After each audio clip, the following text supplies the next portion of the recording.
The fifth Tibetan rite is downward dog to upward dog. So we're gonna start at the back of our mat. Take a deep breath in, reach the hands out and overhead.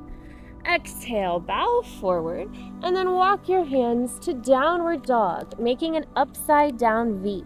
Spreading the fingers wide, pushing down and forward like you're trying to push the front edge of the mat away from you, drawing your chest towards your thighs, keeping the ribs knitted in, keeping a soft bend of the knees, pushing the heels down and out towards the earth.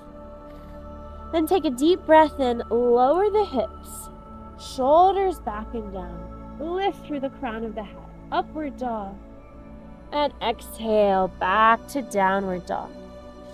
Inhale, undulate forward to upward dog, lower the hips, shoulders back and down, lift through the crown, squeeze the glutes. Exhale, downward dog.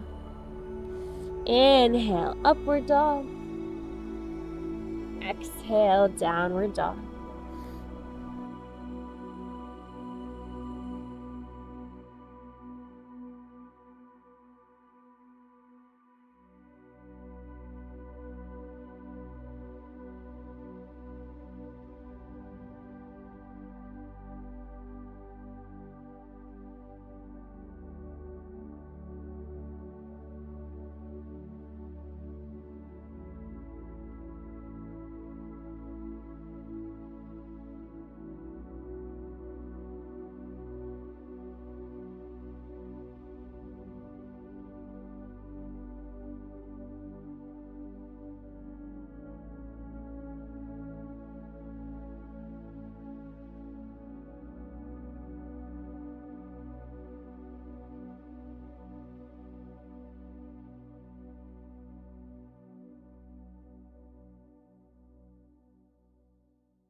And remember, 21 times.